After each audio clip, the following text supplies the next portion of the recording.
Deixa o like e se inscreve. Bem, todo mundo tem um lugar da infância que prefere não revisitar. O meu é a casa da minha tia-avó, no interior de Minas. Um casarão enorme, cercado por árvores retorcidas, que parecia sempre um pouco escuro, mesmo sob sol forte. Fazia anos que eu não ia lá, e sinceramente achava que nunca mais voltaria. Mas a vida tem dessas ironias. Quando tia Noêmia faleceu, deixou a casa para mim. Você é o único que ainda vai entender o valor do lugar, dizia o bilhete que encontrei junto à chave. O curioso é que ela sempre falava da casa como se fosse viva. E quando cheguei lá, entendi o que ela queria dizer. O portão rangeu como se me reconhecesse.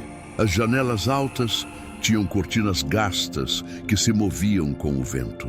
E no hall principal, dezenas de retratos antigos cobriam as paredes, todos com molduras de madeira escura, douradas nas bordas. Os olhos das pessoas pareciam me seguir, em especial um quadro enorme no final do corredor, o retrato de um homem alto, de terno preto, que eu nunca tinha visto antes. A assinatura no canto dizia apenas a Duarte, 1911. Passei a primeira noite tentando me convencer de que o incômodo era só nostalgia. Mas a casa parecia reagir à minha presença. Portas estalavam, o chão rangia em cômodos vazios e o relógio da sala, parado havia anos, começou a bater às 3 da manhã. Achei que fosse coincidência. Até perceber que todos os ponteiros tinham girado sozinhos. Na manhã seguinte, fui até a cidade pedir para um eletricista verificar a fiação.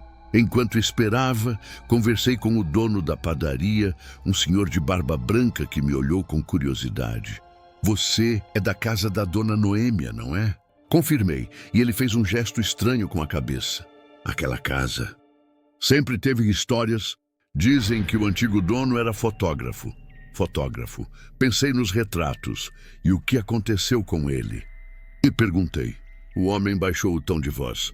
Ninguém sabe direito. Só que ele vivia dizendo que conseguia guardar almas nas fotografias. Ri, meio sem graça, achando que era lenda local.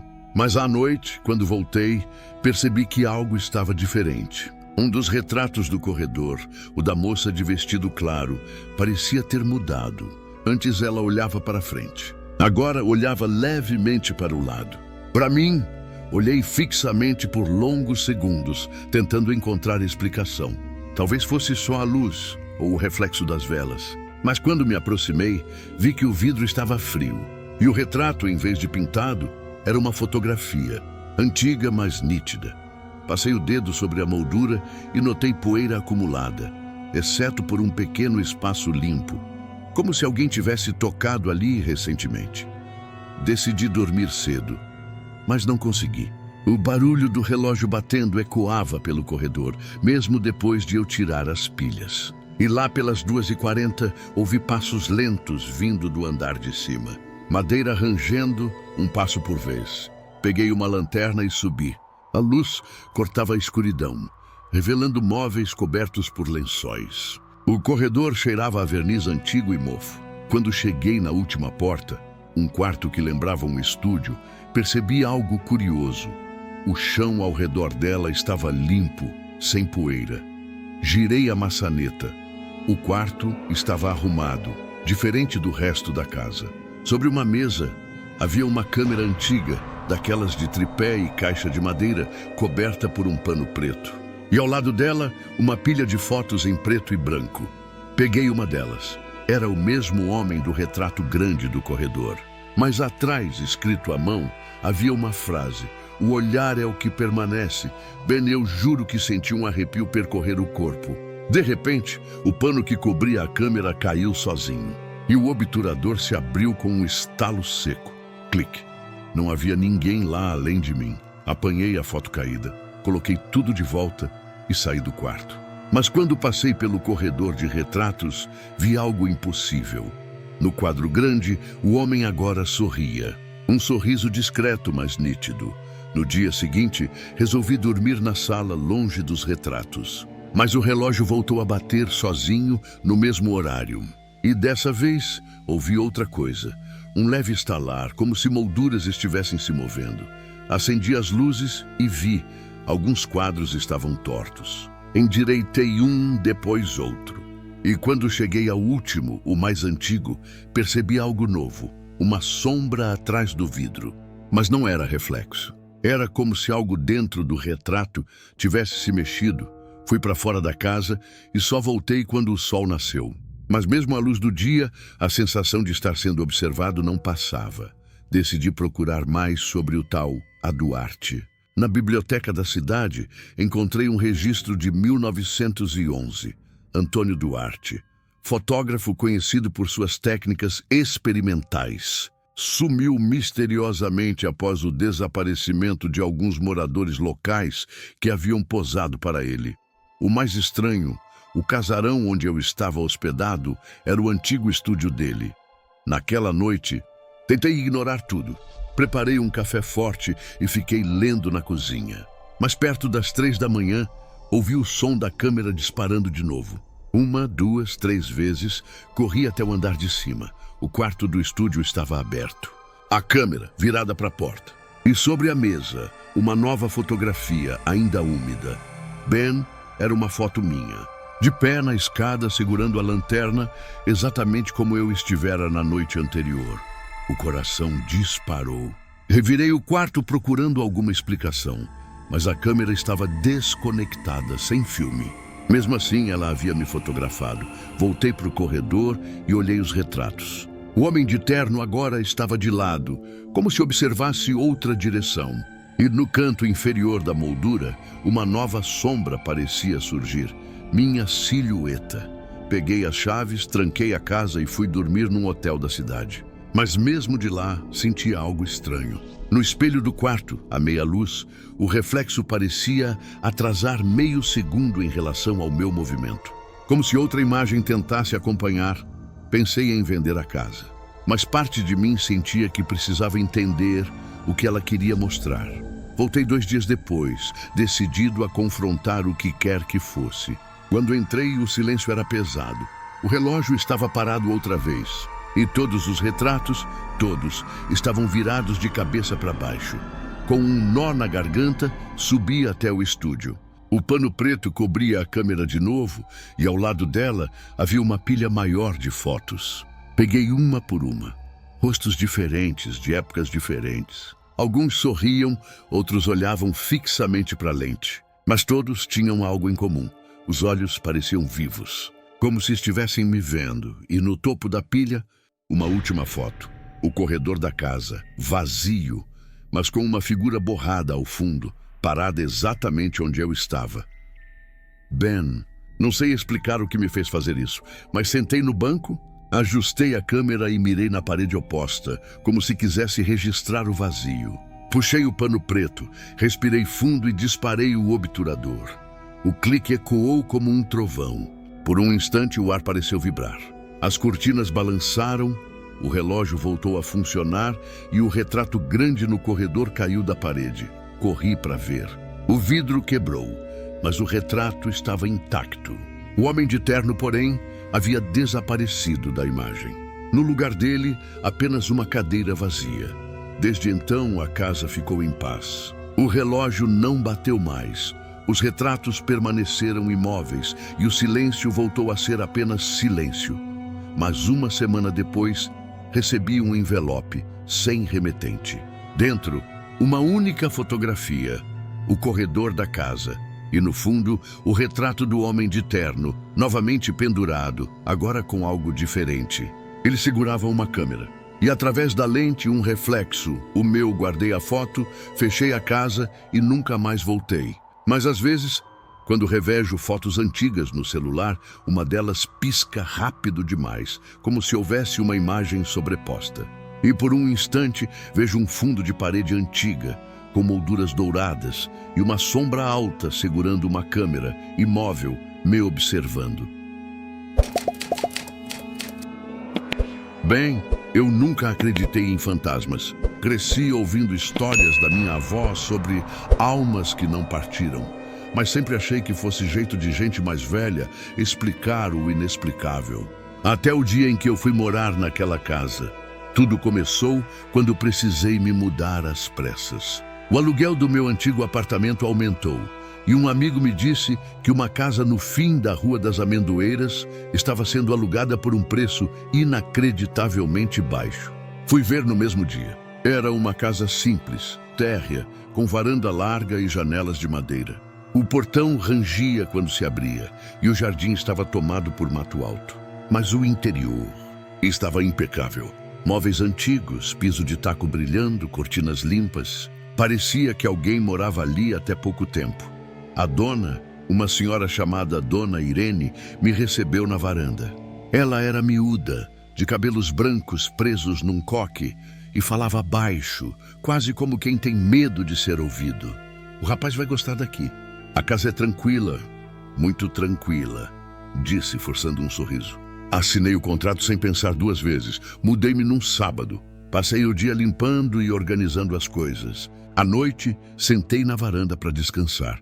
A rua era silenciosa demais. Nenhum carro, nenhum cachorro, nada. Só o som do vento passando pelas árvores. Foi quando percebi algo estranho. No lado de dentro da casa, uma porta no final do corredor estava trancada com um cadeado enferrujado. Perguntei a Dona Irene por telefone o que havia ali. Ela respondeu apenas: "Deixe essa porta como está, filho. É só um quartinho antigo. Não tem nada lá dentro." No começo, obedeci. Mas a curiosidade começou a crescer. Durante o dia, eu esquecia o assunto. Mas à noite, quando tudo ficava quieto, eu sentia, não sei explicar, uma presença. Era como se a casa respirasse. No terceiro dia, acordei com um barulho leve, como algo rolando no chão. Vinha do corredor. Quando saí do quarto, o som parou. A luz estava apagada, mas pude ver a sombra do cadeado balançando na porta do fundo, como se alguém o tivesse acabado de tocar. Tentei racionalizar. O vento, talvez. Mas as janelas estavam fechadas. De manhã, encontrei marcas de poeira no chão, como se algo pesado tivesse sido arrastado da porta até a sala e voltado depois. Nenhum sinal de arrombamento. Decidi ligar novamente para Dona Irene. "Dona Irene, a senhora tem certeza de que não tem ninguém morando aqui antes?" Ela ficou em silêncio por alguns segundos antes de responder. "Filho, essa casa é antiga, muito antiga. Às vezes ela parece guardar lembranças. É só não provocar. Naquela noite, fui dormir com o rádio ligado, só para ter algum som ambiente. Mas no meio da madrugada, o rádio desligou sozinho. E então ouvi passos lentos no corredor. 1, 2, 3. Pareciam arrastar o pé, parando exatamente diante da porta do meu quarto.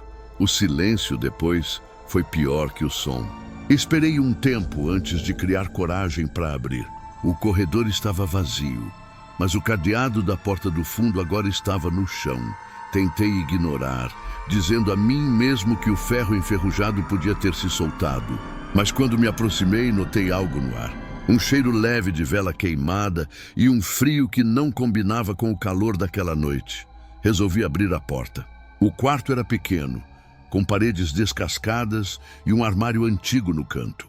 Havia também uma cadeira de madeira virada para a parede e sobre ela uma fotografia emoldurada. A foto mostrava uma mulher sentada naquela mesma cadeira, de costas, como se tivesse sido tirada do mesmo ângulo em que eu a via. Meu corpo travou. A moldura estava coberta por uma camada de poeira, mas o vidro, limpo, como se alguém tivesse passado o dedo há pouco. Saí do quarto e travei a porta novamente. Na manhã seguinte, Dona Irene apareceu sem avisar. "Veio me ver, Dona Irene?"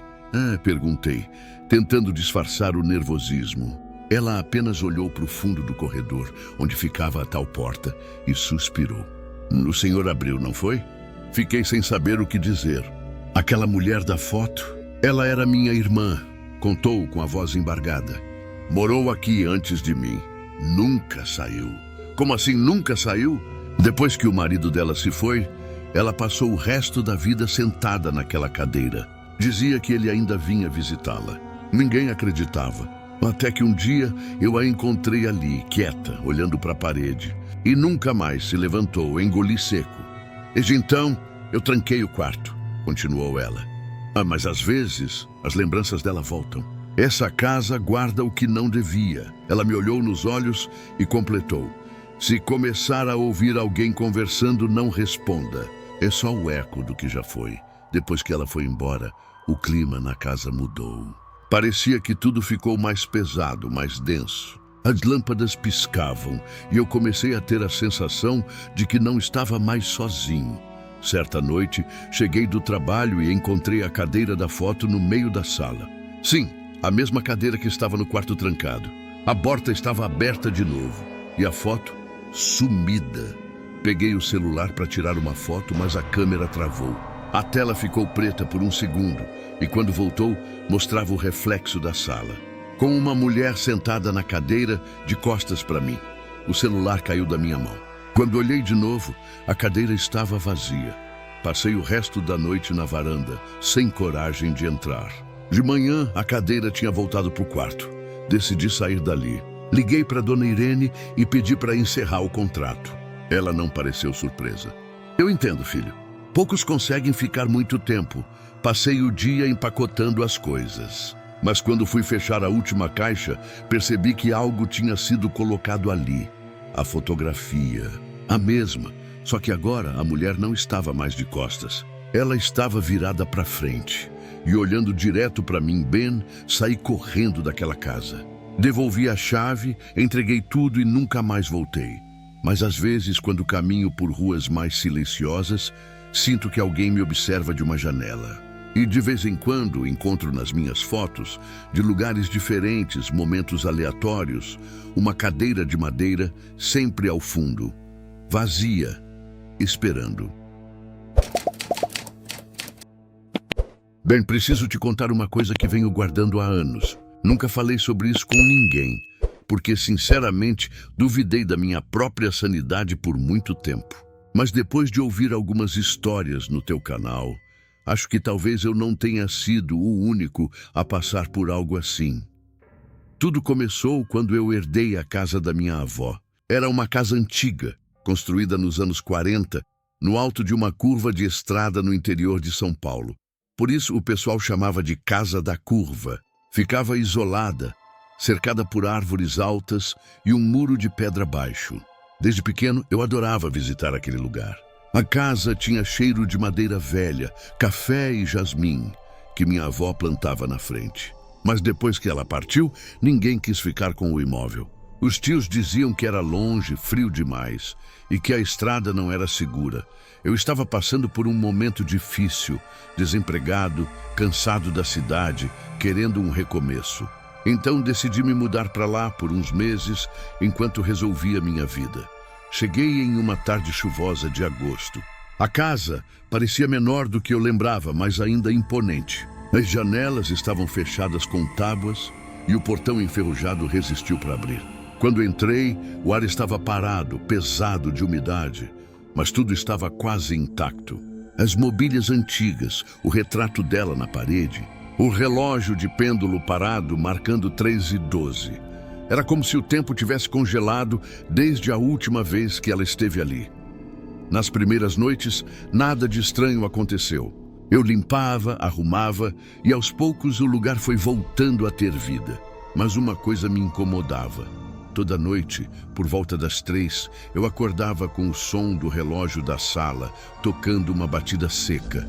Só uma, nunca 2 ou 3, como se tentasse avisar alguma coisa. Achei que fosse a madeira dilatando com o frio, mas era sempre no mesmo horário. Certa noite, resolvi levantar para ver. Desci as escadas em silêncio, a luz da lua entrando pelas frestas das janelas. O relógio estava lá imóvel, mas Ben, juro para você, o pêndulo balançava, devagar de um lado para o outro. E o mostrador, que sempre marcava 3:12, agora marcava 13:13. No outro dia, contei para um vizinho, o seu Antônio, um senhor de uns 70 anos que morava a uns 2 quilômetros dali.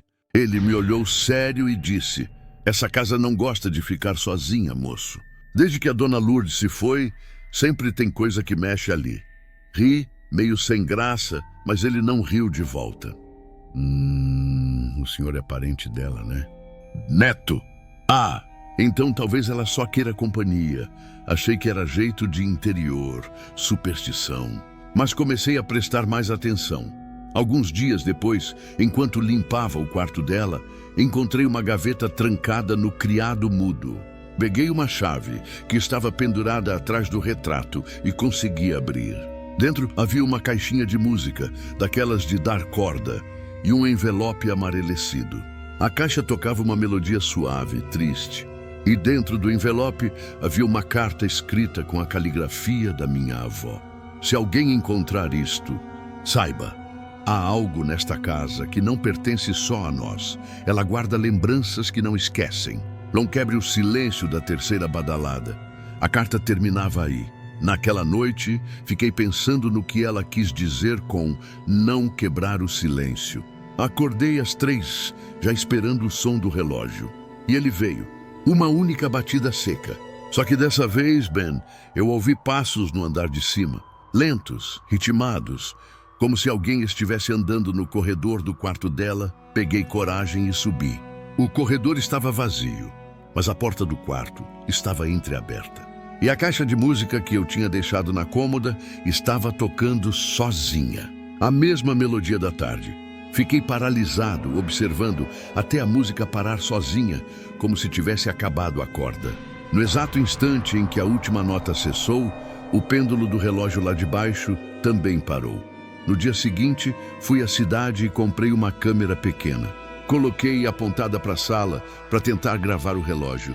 Queria entender se era algum problema mecânico. Quando voltei para assistir, o vídeo mostrava o relógio parado.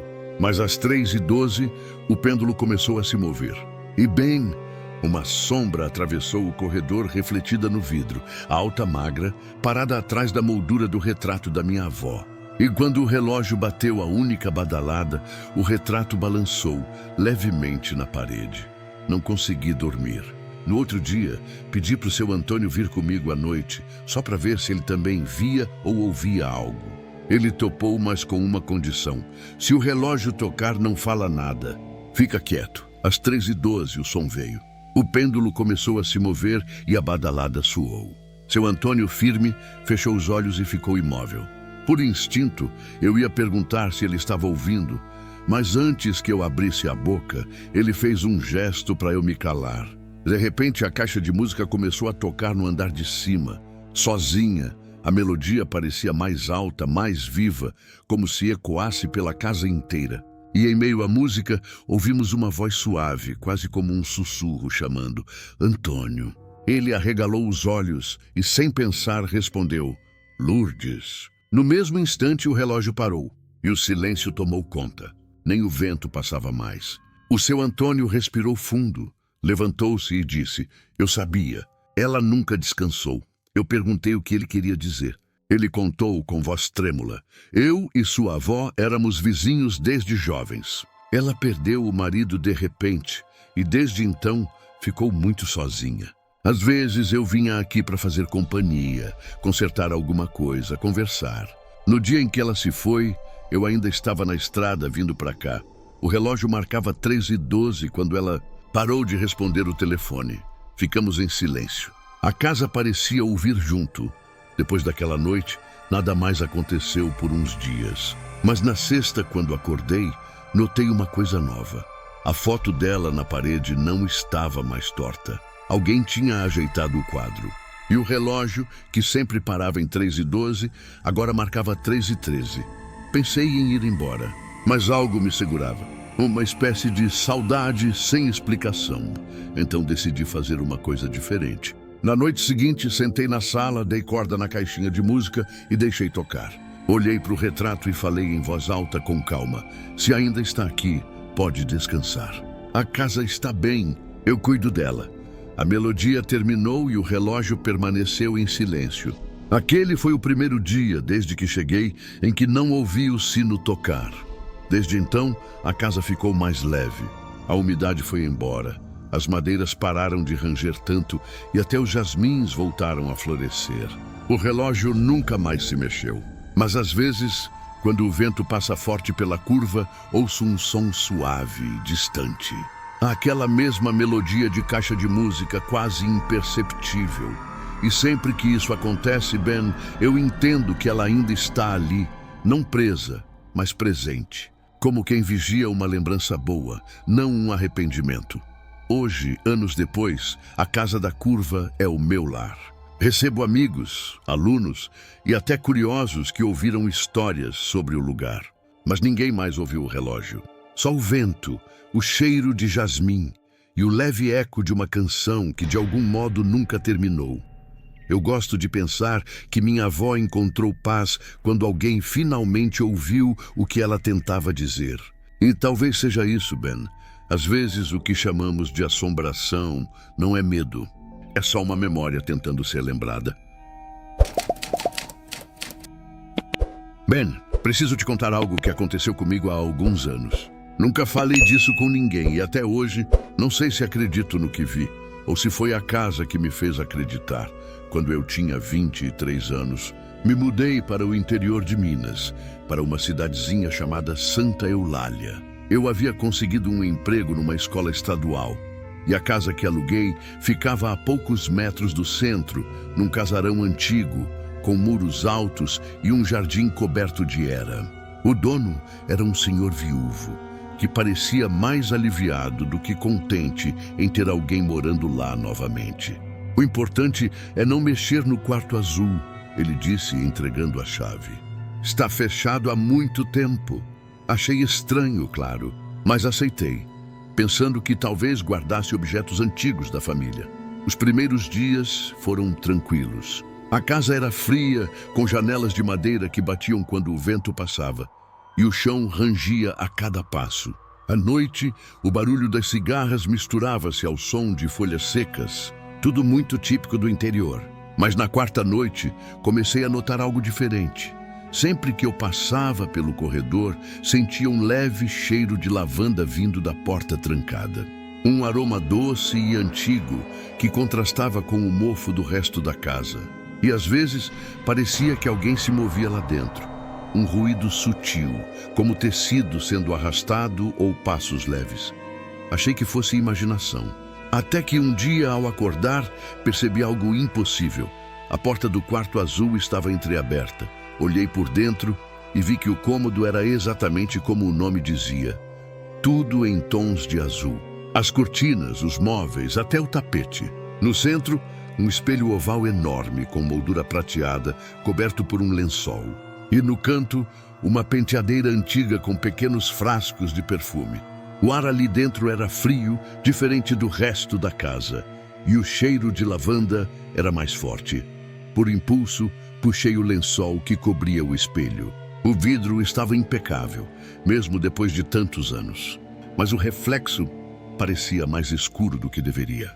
Como se houvesse uma sombra permanente no fundo. Naquela noite, dormi mal. A sensação de que alguém andava pelo corredor voltou. E em certo momento, juro que ouvi o som de uma mulher cantarolando baixinho. No dia seguinte, o espelho estava embaçado, como se alguém tivesse respirado bem perto dele. Passei o pano e encontrei uma marca de mão, pequena, delicada. Não era minha.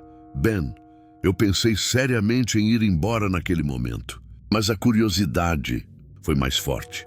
Comecei a pesquisar sobre o antigo dono da casa. Descobri que décadas atrás, ela pertencera a uma família tradicional da cidade. O quarto azul era de uma moça chamada Helena, filha mais velha do casal. Os vizinhos contavam que ela vivia reclusa. Raramente saía do quarto e passava os dias diante de um espelho enorme que o pai trouxera da Europa. Diziam que ela falava sozinha, como se alguém a respondesse do outro lado. Depois de um tempo, pararam de vê-la na janela e a casa ficou fechada por anos. A partir do momento em que soube disso, o espelho começou a aparecer. Diferente. Às vezes, eu passava pelo corredor e via o reflexo do quarto mesmo com a porta fechada. Outras vezes, via uma sombra feminina de cabelos longos se movendo lá dentro, como se o espelho refletisse algo que não estava naquele mundo. Um sábado à noite, decidi registrar o que via. Peguei meu celular, posicionei em frente ao espelho e comecei a gravar. A luz tremulava e a imagem parecia se distorcer. Quando olhei depois, o vídeo mostrava o quarto vazio, mas por uma fração de segundo, uma mulher aparecia ao fundo, vestida de azul, parada atrás de mim. Ben, eu quase deletei o vídeo na hora, mas em vez disso, decidi fazer o impensável, falar com ela. Na noite seguinte, sentei diante do espelho, deixei o quarto escuro e disse quase num sussurro: Helena, é você? Por um instante, nada aconteceu. O silêncio era total. Mas então o ar ficou pesado e a superfície do espelho pareceu ondular levemente, como água. E lá dentro vi um rosto, pálido, sereno, de olhos muito tristes. Ela me olhava sem se mover. Não senti medo, pelo menos não naquele primeiro instante. Havia algo de profundamente melancólico nela, como se não quisesse assustar, apenas ser lembrada. Nos dias seguintes, continuei a conversar. Não com palavras, mas com gestos. Às vezes, o espelho respondia com leves batidas. Outras vezes, com uma brisa fria que atravessava o cômodo. Passei a deixar flores sobre a penteadeira. E toda manhã, quando voltava, as pétalas estavam secas, como se tivessem sido tocadas por alguém que não existia mais. Mas uma noite, algo mudou. O reflexo do espelho começou a mostrar outros lugares. Um jardim florido, uma varanda com cortinas azuis balançando e, em alguns momentos, uma figura masculina ao fundo, sempre de costas. Parecia uma lembrança antiga, um fragmento de vida que o espelho guardava. E então, o espelho começou a reagir de forma diferente. Quando eu me aproximava, via meu próprio reflexo, mas com o fundo do quarto azul alterado. Às vezes, as paredes estavam rachadas, outras cobertas de manchas escuras que não existiam no cômodo real. Foi aí que percebi. O espelho não estava apenas refletindo. Ele estava mostrando o que havia acontecido ali. Certa noite, quando o relógio bateu meia-noite, ouvi um som vindo de dentro do espelho, como vidro rachando. E a imagem de Helena apareceu, agora mais nítida do que nunca. Ela estava de pé, olhando diretamente para mim. Seus lábios se moviam, mas eu não ouvia nada. Então, com um gesto lento, ela ergueu a mão e apontou para trás. Virei-me, e a porta do quarto se fechou sozinha. O espelho começou a vibrar levemente, e a imagem nele parecia ganhar profundidade. Eu via o mesmo quarto azul, mas com móveis diferentes, cortinas novas, e Helena sentada diante da penteadeira, penteando o cabelo. Um homem entrou, disse algo que não pude entender e ela se virou assustada. A cena se distorceu e tudo ficou escuro. Quando o reflexo voltou, Helena não estava mais lá. Apenas o espelho permanecia, brilhando no canto do quarto, exatamente como agora. Depois daquela noite, as manifestações cessaram. Nenhum som, nenhum reflexo estranho. Era como se a casa tivesse, enfim, descansado. Pouco tempo depois, recebi uma proposta de trabalho em outra cidade e decidi me mudar. No dia em que estava arrumando as malas, a dona da casa apareceu para recolher as chaves. Quando lhe contei com cautela o que havia visto, ela apenas assentiu. Helena sempre foi gentil, disse. Ela não gosta de ser esquecida. Antes de ir, passei pelo corredor uma última vez. A porta do quarto azul estava entreaberta. Lá dentro, o espelho parecia mais claro, refletindo apenas a luz suave da manhã. Por impulso, sussurrei. Adeus, Helena. E Ben, juro para você. A superfície do espelho se moveu levemente, como um aceno. Nunca mais voltei àquela cidade, mas às vezes, quando passo por alguma vitrine antiga ou vejo meu reflexo em um vidro embaçado, sinto um arrepio familiar. É como se, por um instante, alguém estivesse me observando do outro lado. Alguém que não quer assustar, apenas lembrar que ainda está lá. E sempre há, misturado ao ar, aquele mesmo perfume suave de lavanda. Bem, eu nunca fui de acreditar em histórias de fantasma, mas o que aconteceu comigo naquela escola, até hoje eu tento explicar de forma racional e não consigo. Eu trabalhava como auxiliar administrativo numa escola pública antiga, no centro de uma cidade pequena. Era o tipo de prédio que já tinha passado por muitas reformas, mas ainda carregava o ar de outra época. Janelas altas de madeira, corredores compridos, piso de taco rangendo a cada passo e aquele cheiro característico de livros velhos misturado com giz. Eu sempre gostei de lugares antigos, principalmente à noite, quando tudo ficava silencioso. Mas naquela escola, o silêncio parecia ter peso. Eu costumava ficar até mais tarde, organizando documentos na secretaria. E foi numa dessas noites que tudo começou. Era sexta-feira. O zelador já tinha ido embora e eu era o único lá dentro. Enquanto digitavam os relatórios, a energia oscilou. As luzes piscavam devagar, como se estivessem respirando. Olhei para o relógio da parede, 22h03. Suspirei, pensando em ir embora, quando ouvi um som que me fez parar. Um piano. No começo, achei que fosse o barulho do vento ou de algum rádio vindo da rua. Mas o som era nítido, suave, vindo do fundo do corredor. Uma melodia lenta, antiga. A escola tinha um piano, mas ele ficava trancado na sala de música. E só o professor de artes tinha a chave. Peguei minha lanterna e fui ver.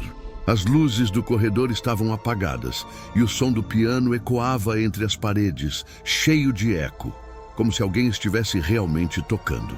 A melodia era triste, mas bonita. Quando cheguei à porta da sala de música, ela estava fechada. Olhei pelo vidro pequeno na madeira e vi o piano, mas ninguém sentado.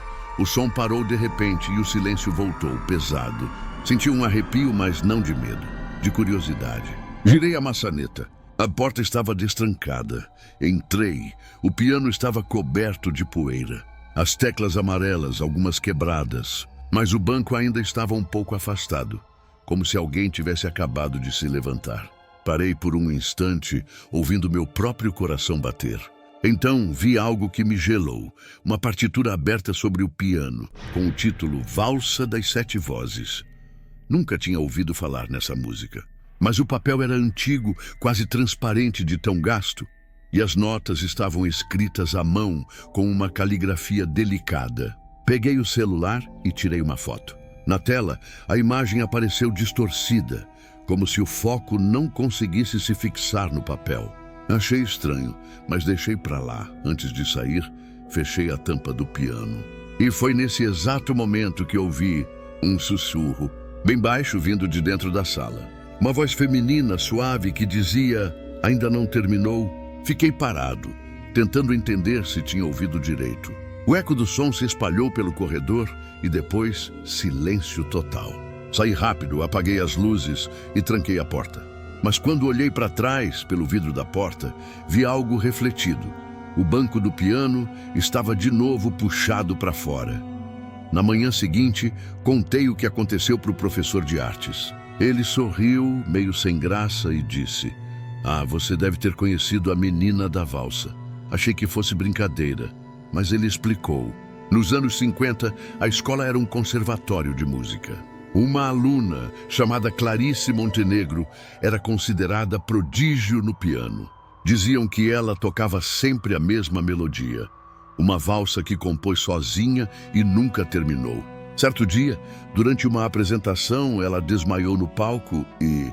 Bom, a história termina abruptamente. Ninguém sabe o que aconteceu depois. A família se mudou e a valsa se perdeu. Mas 2 segundos mais velhos, quem fica sozinho na escola à noite, ouve Clarice tentando tocar o final da música.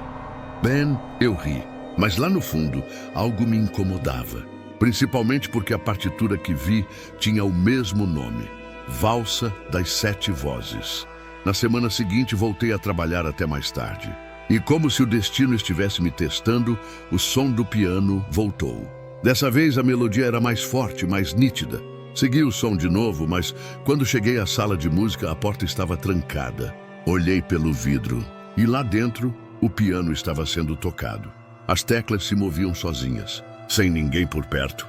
Ben, eu sei o que parece, mas eu juro, eu vi. As notas dançavam como se uma presença invisível as controlasse. Com leveza, com sentimento. A música era linda, mas triste, como uma despedida. E o mais estranho é que enquanto o som ecoava, a luz da sala parecia mudar, ficar mais quente, mais antiga, como se eu tivesse sido puxado para outro tempo. De repente, a melodia parou e o som de uma risada baixinha ecoou. Uma risada doce de menina. Depois, silêncio. Quando voltei a olhar, a sala estava vazia e o piano fechado. No dia seguinte, chamei o professor e contei tudo. Ele ficou sério. Então você realmente ouviu? Sim. Sabe o que é mais estranho? Ele disse. Não existe mais sala de música. Achei que ele estivesse brincando, mas ele me levou até lá. Ben, no lugar da porta só havia parede. A sala inteira tinha sido demolida anos atrás, durante uma reforma. Onde eu jurava ter entrado, agora só havia uma fileira de armários e uma pintura nova. Fiquei paralisado. Mas quando cheguei perto da parede, notei algo. O cheiro de madeira e verniz. E uma nota musical desenhada bem no canto inferior, feita com giz. Era a mesma clave de sol que eu lembrava da partitura. Aquilo me perturbou por dias. Passei a ouvir o som do piano até em casa, de forma distante, como um eco na cabeça. Então decidi fazer algo. Voltei à escola de madrugada. Pela última vez, levei uma lanterna e o celular. Quando cheguei ao corredor onde ficava a antiga sala de música, o ar estava frio, mas parado, tudo silencioso. Até que às 23h47, a música começou novamente. A valsa das 7 vozes. A parede diante de mim começou a mudar, não de forma assustadora. Era como se a tinta desaparecesse, revelando uma porta antiga com vidro fosco e maçaneta de ferro. Eu podia ver a luz de dentro da sala e a sombra de alguém sentada ao piano. Empurrei a porta. O som ficou mais alto, preenchendo o ar. E lá estava ela, Clarice. Deve ter sido. Uma garota jovem, cabelos presos, usando um vestido branco simples. Tocava com os olhos fechados, concentrada, como se o mundo inteiro desaparecesse em volta. Fiquei parado, sem saber o que fazer. Até que ela abriu os olhos e me olhou. Não havia susto nem raiva, só tristeza. Ela parou de tocar, olhou para o papel à sua frente e sussurrou. Pode me ajudar a terminar? Olhei a partitura. Faltavam as últimas notas. Com mãos trêmulas, peguei o lápis que estava sobre o piano e tracei as notas que pareciam certas, quase como se alguém me guiasse. Quando terminei, ela sorriu, o sorriso mais sereno que já vi. Então tocou a valsa inteira. Dessa vez, até o fim. As últimas notas ecoaram como um sussurro distante e a luz da sala foi se apagando. Quando percebi, estava sozinho no corredor diante da parede lisa. O som havia sumido. O relógio da escola marcava 00:30 exata. No outro dia, o professor de artes me chamou, assustado.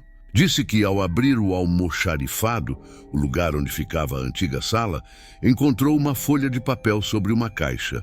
Era a partitura de Valsa das 7 Vozes, completa, com uma anotação no canto. Obrigada. Eu não contei para ninguém o que aconteceu de verdade. Mas às vezes, quando passo em frente à escola à noite, ouço o piano tocando bem baixinho. Agora, a melodia termina sempre da mesma forma, com uma última nota longa e suave que se perde no ar. Talvez Clarice tenha conseguido o que queria, terminar sua música e de algum jeito encontrar paz naquele som que nunca parou de ecoar entre as paredes antigas da escola. E eu, Ben, eu ainda guardo a foto da partitura que tirei naquela noite. Mas toda vez que olho, o nome dela muda. Às vezes aparece Valsa das 7 Vozes, outras apenas Clarice. Bem, preciso te contar o que aconteceu na pousada onde fiquei no último feriado. Não foi algo que eu possa explicar com lógica, e até hoje evito passar naquela estrada. Eu estava indo visitar uns amigos em Minas, mas o carro começou a falhar perto do entardecer. A estrada era estreita e a chuva caía pesada. Sem sinal no celular, o jeito foi parar na primeira pousada que vi, uma construção antiga, de fachada amarelada, com uma placa quase ilegível balançando no vento. Pousada do Cedro. O sino da porta tocou quando entrei, e um cheiro leve de madeira molhada tomou o ar. Uma senhora simpática apareceu, enxugando as mãos num pano de prato. "Seja bem-vindo, moço", disse ela. "Está viajando sozinho?" Assenti e expliquei sobre o carro. Ela balançou a cabeça compreensiva. Ah, aqui o pessoal da oficina fecha cedo, mas pode dormir aqui. Tem um quarto vago no fim do corredor. É simples, mas limpinho. Paguei, assinei o caderno de hóspedes e fui levado até o quarto. A porta era de madeira escura, com o número 7 pintado de dourado. Dentro havia uma cama de ferro, uma cômoda e uma janela que dava para um jardim coberto pela neblina. O ambiente era aconchegante, embora silencioso demais. A dona deixou a chave comigo e avisou: se ouvir barulhos à noite, não se assuste. Essa casa é antiga, range com o vento. Ri, tentando parecer tranquilo. Mas quando ela se afastou, ouvi o som do trinco do portão sendo fechado por fora. Jantei um lanche simples que ela preparou e fui dormir cedo. A chuva aumentou e o vento fazia as janelas baterem. Por volta da meia-noite, acordei com a sensação de que alguém estava no quarto. O ar parecia mais frio e o som da chuva havia cessado por completo. Fiquei quieto, ouvindo. Então veio um som muito nítido. O estalar lento do assoalho, como passos que se aproximavam da cama. Acendi o abajur. O quarto estava vazio, mas percebi algo. O espelho sobre a cômoda estava embaçado, como se alguém tivesse respirado perto dele. E sobre o vidro, uma marca de mão, pequena, fina como a de uma mulher. Levantei, olhei em volta e senti um arrepio que não vinha do frio. A janela estava aberta, embora eu tivesse certeza de tê-la trancado. Fechei-a e tentei voltar a dormir, convencido de que tudo era impressão. No dia seguinte, contei à dona da pousada meio envergonhado. Ela sorriu de um jeito estranho. O senhor ficou no quarto 7, não foi? Assenti. Ah, é que esse quarto às vezes tem umas visitas. Mas não faz mal, não. É gente boa. Pensei que ela estivesse brincando, mas a expressão dela não era de brincadeira. Perguntei o que ela queria dizer com visitas. Ela respirou fundo e contou. Antigamente, aqui era uma casa de família. A filha dos antigos donos dormia naquele quarto. Era uma moça muito calma, que gostava de costurar a janela. Dizem que ela esperava o noivo voltar de viagem, mas ele nunca voltou. E ela? Morreu velhinha, meu filho, mas nunca deixou o quarto.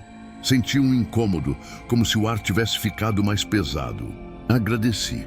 Tentei rir do assunto e decidi que sairia dali no dia seguinte. Mas naquela segunda noite, a pousada estava lotada. Um grupo grande chegou tarde e todos os quartos foram ocupados.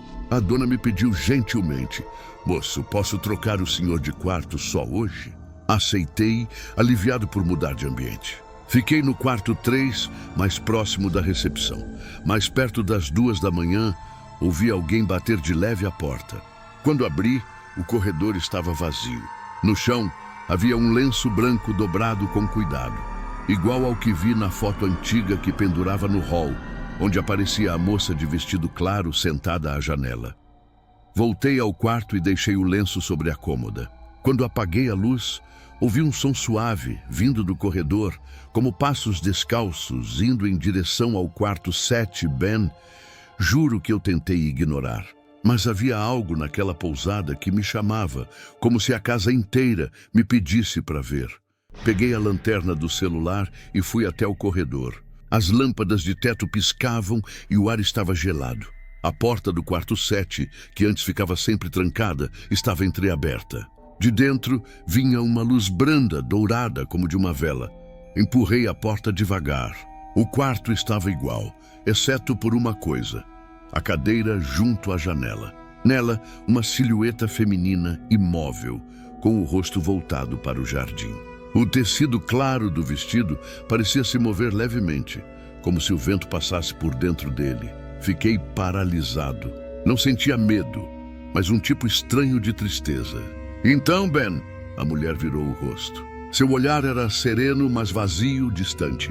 Ela ergueu a mão, a mesma mão da marca no espelho, e apontou para o jardim. A luz da vela se apagou. Acordei no chão, com o sol entrando pela janela. Achei que tivesse sonhado, mas o lenço branco ainda estava comigo, dobrado ao meu lado. A dona da pousada me encontrou e perguntou se eu estava bem. Contei que havia ido até o quarto. Ela apenas assentiu, sem surpresa. Ela não queria te assustar, filho. Só queria que alguém a visse. Já faz tanto tempo que ninguém entra ali. Antes de sair, olhei pela janela do quarto 7. No jardim, havia uma pequena lápide coberta por musgo, com o nome da moça. Ao lado, flores frescas. Quem colocou essas flores? Eu perguntei. A dona sorriu, mas não respondeu. Peguei a estrada logo em seguida. O carro, que tinha falhado na véspera, funcionou normalmente, como se nada tivesse acontecido. Mas quando olhei pelo retrovisor, vi, por um breve instante, a janela do quarto 7 refletida, a cortina se movendo sozinha e uma sombra parada à frente, observando minha partida. Desde então, toda vez que viajo e me hospedo em algum lugar, deixo o lenço branco sobre o travesseiro, dobrado, do mesmo jeito que encontrei. Não sei se é medo, respeito ou gratidão. Só sei que nunca mais consegui dormir em silêncio total. Parece que nas noites mais calmas ainda ouço o eco de passos leves, indo de um quarto ao outro, procurando alguém que a veja de novo. Bem, isso aconteceu comigo há uns 4 anos, quando eu trabalhava como motorista de aplicativo aqui em Belo Horizonte. Nunca contei pra ninguém, além de você, porque tenho medo de parecer maluco. Mas juro, que tudo o que vou te dizer aconteceu exatamente como me lembro. Era uma sexta-feira, por volta das 11 da noite. Eu estava rodando desde cedo, cansado, pensando em encerrar o dia. A cidade estava molhada pela garoa e a luz dos postes deixava as ruas com aquele brilho alaranjado refletido no asfalto. Decidi fazer só mais uma corrida antes de ir para casa. Abri o aplicativo e logo tocou. Um chamado na Rua das Palmeiras, em Santa Efigênia. O nome do passageiro era Sr. Augusto. A distância era curta e a nota dele perfeita. Aceitei e segui para lá. Quando cheguei, a rua estava quase deserta. Casas antigas, muros altos, árvores cheias de folhas pingando com a chuva fina. Estacionei perto do número indicado e esperei. Dei uma olhada no retrovisor. Nada. Enviei a mensagem padrão. Olá. Senhor Augusto, estou no local. Depois de alguns segundos, uma resposta. Já estou indo só um instante. Pouco depois, vi um homem se aproximando, alto, magro, vestindo terno escuro, chapéu e guarda-chuva. Parecia saído de outra época. Abriu a porta traseira com cuidado, entrou e cumprimentou. Boa noite. Desculpe a demora. A voz dele era calma, educada, mas baixa. Boa noite, sem problema, respondi. Egito, vamos pro endereço do destino? Ele assentiu. Era um bairro do outro lado da cidade, numa área mais antiga. No caminho, o silêncio era quase completo. Só se ouvia o som dos pneus passando na água e o limpador de para-brisa indo e voltando. De vez em quando, eu olhava pelo espelho e o Sr. Augusto estava lá, imóvel, olhando pela janela, como se reconhecesse cada esquina. Aos poucos, a garoa virou neblina e a cidade ficou estranhamente deserta. Nenhum outro carro, nenhum pedestre. O GPS começou a falhar, o mapa piscando. Eu tentava seguir as instruções, mas a rota parecia mudar sozinha. Estranho. O GPS tá doido hoje, murmurei. O passageiro sorriu, sem me olhar. Esses caminhos sempre confundem quem não os conhece. A frase me deu um arrepio. Continuei dirigindo em silêncio. Depois de uns 20 minutos, o aplicativo anunciou que estávamos chegando.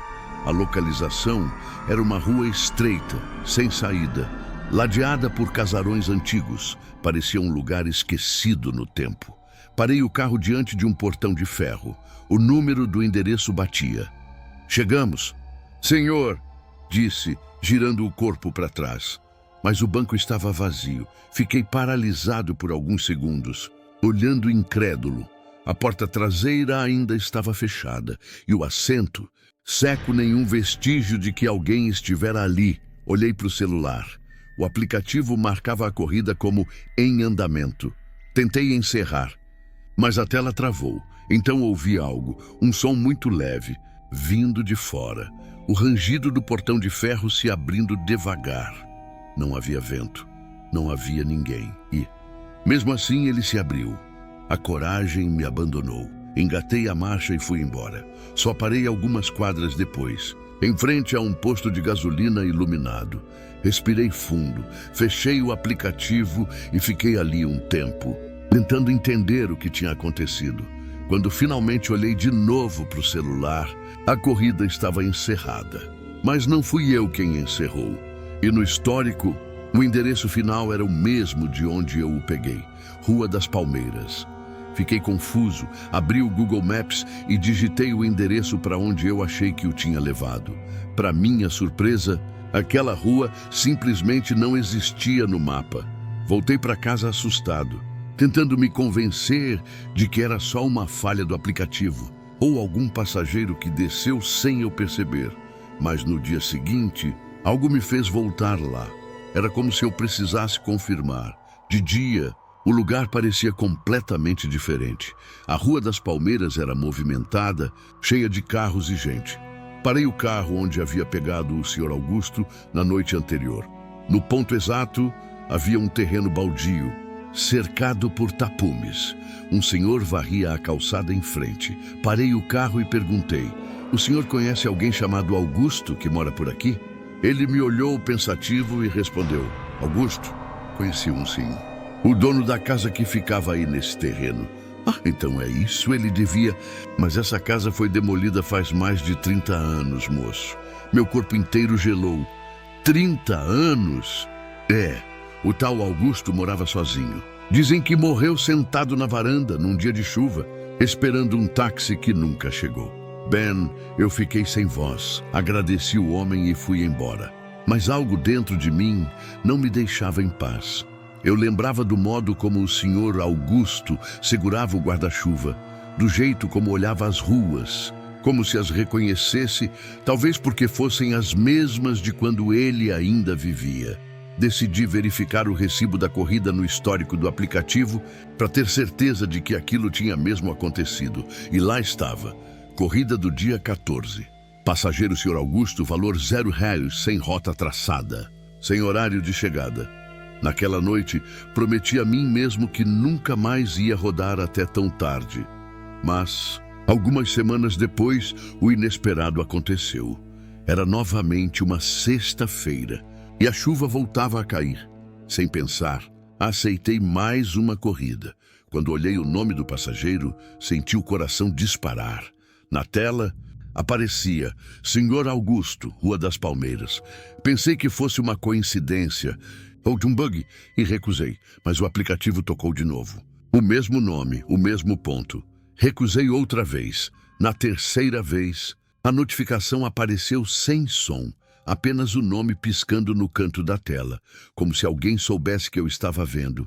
Fechei o app e desliguei o celular. Mas, e quando olhei pelo retrovisor, juro pra você, Ben, o banco de trás estava úmido e um guarda-chuva preto repousava sobre o assento, pingando lentamente. Desde então, evito dirigir à noite. Vendo o carro e compro outro, e trabalho em horários diferentes. Mas de tempos em tempos, o aplicativo tenta me conectar com o mesmo nome. Nunca aceito, mas fico imaginando. E se ele ainda estiver esperando o motorista certo para levá-lo ao destino final? Talvez naquela noite eu só tenha pegado o passageiro errado.